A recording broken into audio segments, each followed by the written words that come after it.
BAPS Swaminarayan સંસ્થાના આધ્યાત્મિક વડા પરમ પૂજ્ય મહંત સ્વામી મહારાજની પાવન નિશ્રામાં વધુ એક ઐતિહાસિક ભાગવતી દીક્ષા મહોત્સવ અત્યંત ભક્તિભાવપૂર્ણ સંપન્ન થયો।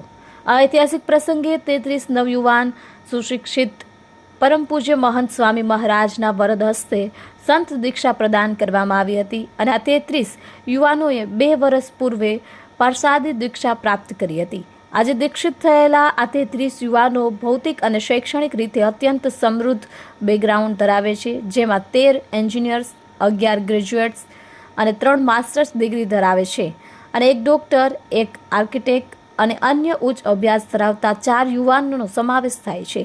આ નવદીક્ષિત સંતોમાં કેનેડામાં ઉછરેલા 4 NRI યુવાનોનો પણ સમાવેશ થાય છે। તેઓએ પોતાની ઉજ્જવળ કારકિર્દી અને ભૌતિક સુખોને તિતાંજલિ આપીને ભારતીય સંસ્કૃતિની મહાન ત્યાગ પરંપરા સહર્ષ અપનાવી છે। આ યુવાનોનું સમર્પણ આજના ભૌતિકવાદી યુગમાં સમાજ માટે એક પ્રેરણાદાયક ઉદાહરણ પૂરું પાડે છે।